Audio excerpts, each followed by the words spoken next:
Hi hello నమస్తే అందరికీ welcome to our YouTube channel. So ఈరోజు మనం కంటెంట్ ఏంటి? ప్రాణాయామం నేర్చుకుందాం. అదేంటి చాలాసార్లు ప్రాణాయామం చెప్తున్నాను అనుకుంటున్నారా? ఇప్పుడు ఏంటండి, వేసవికాలం నడుస్తుంది. సో ఈ వేసవికాలంలో మనము బాగా ఎండలో ఫేస్ చేస్తున్నాం, చాలా ఇబ్బందులు పడుతున్నాం. కాబట్టి మనం శరీరం కూల్గా ఉంచుకోవడానికి ఏం చేస్తాము? రకరకాల పానీయాలు తాగుతాము, షర్బత్తులు అంటాము, ఇంట్లో తయారు చేసుకుంటాము, బయట తాగుతాము, అన్నీ ఉంటాయి.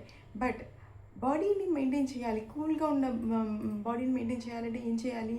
బాడీ మొత్తం కూల్గా అవ్వాలంటే ఏం చేయాలి? దానికి ఒక చిన్న టెక్నిక్ ఉందండి, అదే ప్రాణాయామం. ఏం ప్రాణాయామం అంటారు దాన్ని? శీతలి ప్రాణాయామం అంటారు. సో ఈ శీతలి ప్రాణాయామం ఎలా చేస్తారు అంటే, నాలిక మడత పెట్టి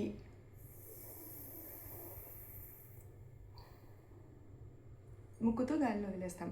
దీనికోసం మనం చిన్ముద్ర తీసుకోవచ్చు, లేకపోతే ఇలా పెట్టుకొని చేసుకోవచ్చు. మనం మన వీలున్నంత మటుకు చేయొచ్చు. ఇలా చేసేటప్పుడు మాత్రం స్పైన్ ఎరెక్ట్గా ఉంచుకోవాలి. ఇదొక్కటి మనం చేయాల్సింది అంతే. ఈ శిథిలి ప్రాణాయామాన్ని మనం చాలా బెనిఫిట్స్ ఉంటాయి. మన యాంగర్ని కంట్రోల్లో ఉంచుకోవచ్చు దీనివల్ల.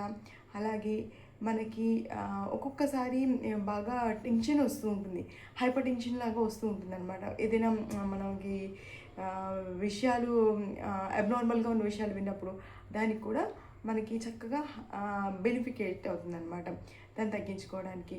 సో అందరూ ఇది ఫాలో అవ్వండి. అలాగే మేజర్గా మన వేసవి కాలంలో బాడీని కూల్గా ఉంచుకోవడానికి యూస్ అవుతుంది. ఎన్నిసార్లు చేయాలి అంటే, కొత్తగా నేర్చుకుంటున్న వాళ్ళైతే 8 టైమ్స్ చేయండి ఆర్ 10 టైమ్స్. ఓకే, ఎలా చేయాలి మరొక్కసారి చూపిస్తాను చూడండి.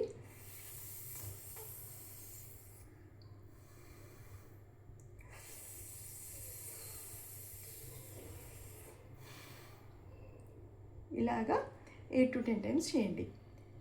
ఓకే, అందరూ ఇది ఫాలో అయ్యి బాడీని కూల్గా ఉంచుకోండి. బాయ్, నమస్తే.